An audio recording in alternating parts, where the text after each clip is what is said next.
Hello guys, என் பேர் Loki. Welcome back. இன்றைக்கி நம்ம பார்க்க போகிற மிரட்டலான மேன்வாவோட நேம் வந்துட்டு divine ring designs the strongest other world. இதோட ஃபஸ்ட் எபிசோட் எக்ஸ்ப்ளனேஷன் தான் இன்றைக்கி நம்ம லிஸ்ட்டில் இருக்குது. ஸ்டார்டிங்கில் ஆக்ஷன் சும்மா வேறு லெவலில் தெரிக்க போகுது. ஸோ வீடியோவை முழுசாக பார்த்து வைப் பண்ணுங்கள். அப்படியே போகிறதுக்கு முன்னாடி மறக்காமல் லைக் அண்ட் சப்ஸ்கிரைப் பட்டனை அடித்து உடச்சிருங்க. சரி காய்ஸ், நோ மோர் லேக், வாங்க நேராக எபிசோடுக்குள்ளே போகலாம்.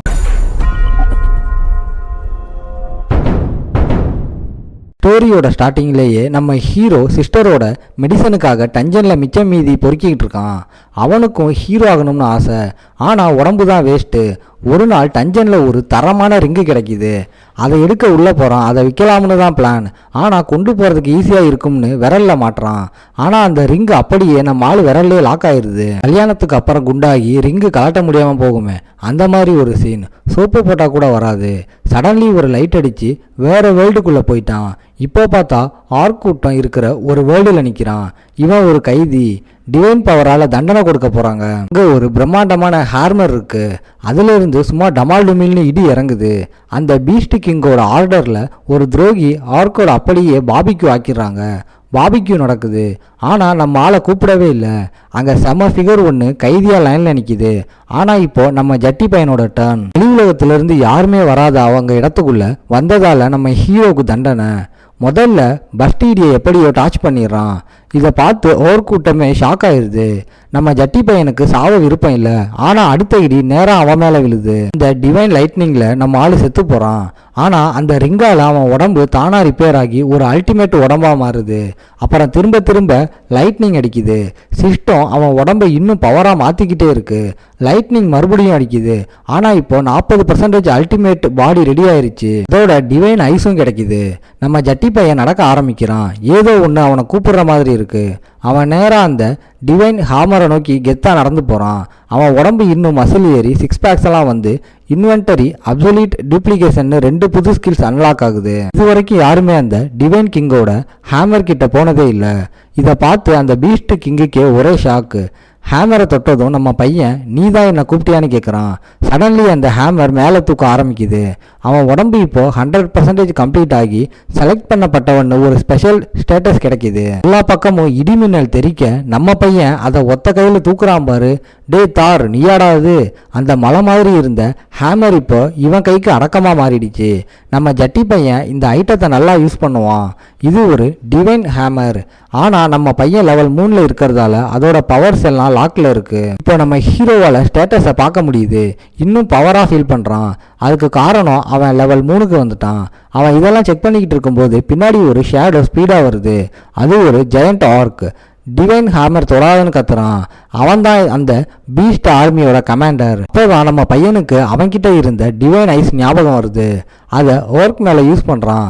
அவன் பேர் ரியூகா, லெவல் 84. நம்ம பையன் சும்மா முறைச்சி பார்த்துட்டு நின்னதால அந்த கமாண்டர் அவனை சண்டைக்கு கூப்பிட்றான்னு நினச்சி ஒரே வீட்டில் நம்ம ஜட்டி பையன் தலையை சீவ பார்க்குறான். நம்ம பையனுக்கு ஃபைட் பண்ண விருப்பம் இல்லை. ஏன்னா அவன் லெவல் 3, அந்த ஆள் லெவல் 84.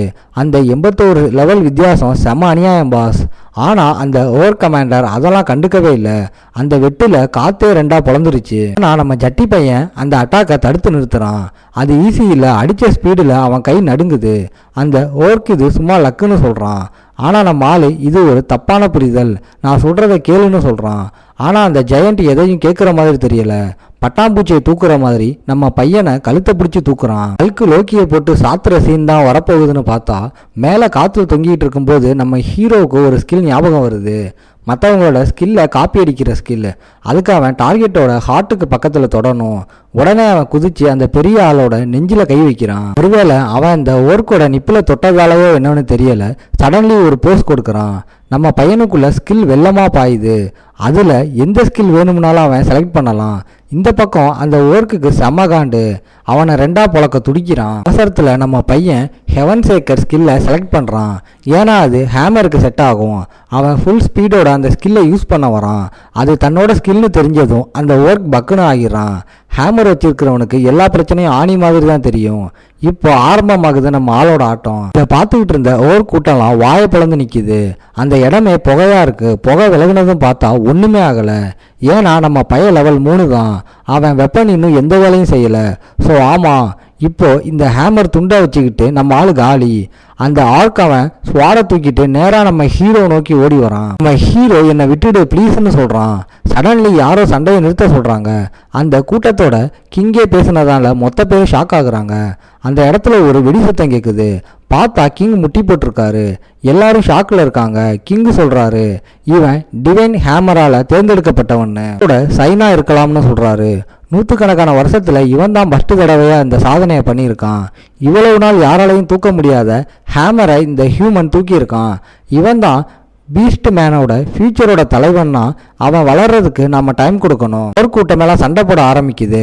கமாண்டர் சொல்கிறான், அவன் ஒரு மனுஷன் தானு. அதுக்கு கிங் இதில் என்ன பிரச்சனைன்னு கேட்குறாரு. தீர்க்க தரிசனத்தில் கமாண்டர் பீஸ்டாக தான் இருக்கணும்னு சொல்லியிருக்கா.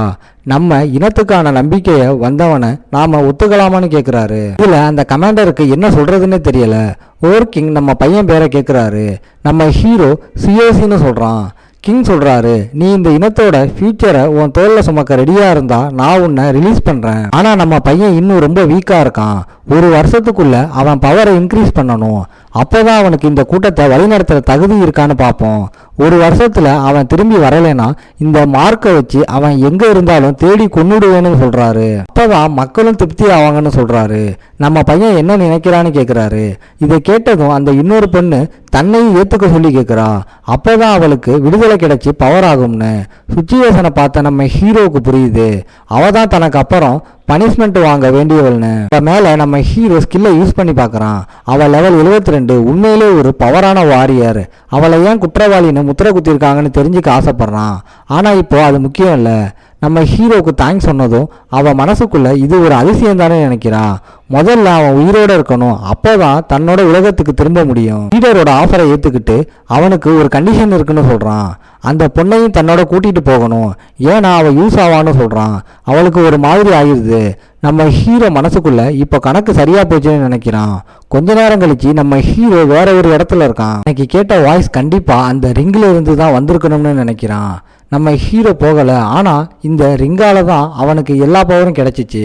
ஆனால் இப்போ எப்படி ரியல் வேர்ல்டுக்கு திரும்பி போகிறதுன்னு தெரியலையேன்னு யோசிக்கிறான். சடன்லி ஒரு வாய்ஸ் எல்லா ஏற்பாடும் முடிஞ்சிருச்சுன்னு சொல்லுது. அவனை காப்பாற்றினதுனால அவனுக்கே சேவை செய்ய போறேன்னு சொல்லுது. கேட்டதும் நம்ம ஹீரோவோட மனசுல லட்டு வெடிக்குது. இனிமே நாம ஒருத்தருக்கு ஒருத்தர் சப்போர்ட்டா இருப்போம்னு சொல்றான். அதுக்கு அவ, நீங்க எனக்கு 2வது லைஃப் கொடுத்தீங்க, அது மட்டும் இல்லாம இதுவரைக்கும் யாரும் எனக்கு இப்படி சப்போர்ட் பண்ணி தேங்க்ஸ் சொன்னதே இல்லைன்னு சொல்றா. அதனால உங்களை மாஸ்டர்னே கூப்பிடுறேன்னு கேட்குறா. அந்த பொண்ணு நம்ம பையனையே முறைச்சி பார்க்குறா. அவனுக்கு ஒரு மாதிரி ஆயிடுது. சரி, நீ அவ்வளோ ஆசைப்பட்டா வேற வழி இல்லைன்னு சொல்கிறான். சரி, நாம் நம்ம வழியில் போகணும். ஆனால் அவ சொல்கிறா, இப்போ ரொம்ப லேட் ஆயிடுச்சு, பார்த்து அடியெடுத்து வைங்கன்னு சொல்கிறான். நம்ம ஹீரோ மனசுக்குள்ளே இந்த வேர்ல்டு சூப்பராக இருக்குன்னு நினைக்கிறான். ஆனால் நம்ம ஹீரோ சீரியஸாக இருக்கணும். ஏன்னா நம்ம ஹீரோவோட சிஸ்டர் நம்ம ஹீரோக்காக காத்துக்கிட்டு இருக்கா. அப்போ சிஸ்டம் ஒரு நோட்டிஃபிகேஷன் அனுப்புது, பேசேஜ் அபிலிட்டி யூஸ் பண்ணலாம்னு. ஹீரோ நினைக்கிறான், இதே வழியில் போனால் நம்ம வேர்ல்டுக்கு திரும்பி போயிடலாம்னு. டைம் வேஸ்ட் பண்ணாமல் அந்த அபிலிட்டியை யூஸ் பண்ணுறான். டெலிபோர்ட் ஆக ஆரம்பிக்கிறான். வீட்டுக்கு போகிற சந்தோஷத்தில் இருக்கான். ஆனால் நம்ம ஹீரோவோட பார்ட்னர் அங்கேயே நிற்கிறா. 5 நிமிஷம் கழிச்சு நம்ம ஹீரோ அவனோட உலகத்தில் இருக்கான். இன்னும் அந்த ஓட்டைக்குள்ளே தான் இருக்கான்னு ஃபீல் பண்ணுறான்.